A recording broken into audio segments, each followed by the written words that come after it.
Now, in other news from around the world, Britain voted Thursday in a general election widely expected to hand the opposition Labour Party a landslide win and end nearly a decade and a half of Conservative rule. The first national ballot since Boris Johnson won the Tories. A decisive victory in 2019 follows Prime Minister Rishi Sunak's surprise call to hold it 6 months earlier than required. His gamble looks set to backfire spectacularly, with polls throughout the 6-week campaign and for the last 2 years pointing to a heavy defeat for his right-wing party.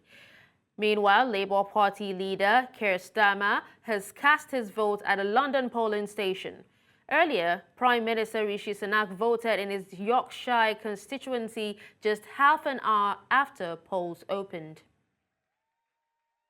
For more on this, I'm joined by our international correspondent, Afua Hagan. Hello, Afua. Kindly update us on the ongoing elections in the UK. What is your general observation of the exercise so far, and what's the turnout like?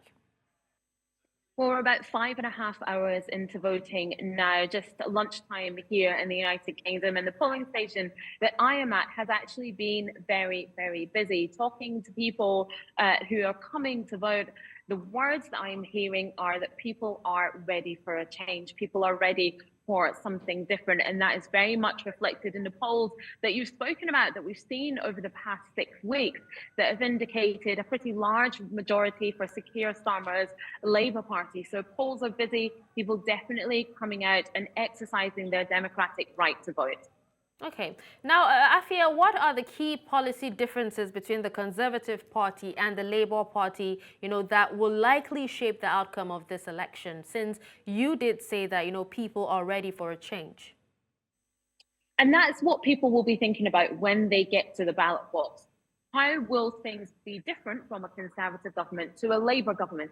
If we look at immigration, for instance, and a lot has been talked about the plan that the Tory party have to send people who arrive in small boats to Rwanda, basically sending them away from the UK as a way to deter people from coming to this country in the first place. Now, that Rwanda plan has cost millions into the billions of pounds already, without one single plane taking off and no asylum seekers being sent there. Now, the Labour Party say that they will not back such a plan. Liberal Democrats saying the same thing as well. Now, if we go to the National Health Service, this is something that, we've been talking about for years and years here in the United Kingdom. Now, the National Health Service is pretty much in crisis, especially since the COVID-19 pandemic. Doctors have been on strike for the past 2 years as well, on and off. Now, the Labour Party say that they will meet with the unions that represent the doctors potentially as early as tomorrow morning to make sure that these strikes can be averted and that pay rises for doctors and nurses can be put in place to prevent these strikes from happening. That's two of the biggest issues, immigration and the NHS. Now, the cost of living crisis is a huge one as well. Now, Rishi Sunak and the Conservative government, he has been adamant in saying that the Labour Party will raise taxes and that those tax rises will cost people more money and therefore people will be worse off. Now, research has shown that perhaps all the parties, whichever is in government, comes this time tomorrow, will have to raise taxes in some way, especially if we are to improve the NHS. So those are some of the key policies and some of the differences, which in some cases are quite marginal in the parties and how they would approach them. All right, Afua, definitely, this election is not just, between the Conservative Party and the Labour Party. What role will smaller parties like the Liberal Democrats, Green Party, the Scottish National Party play in shaping the election outcome?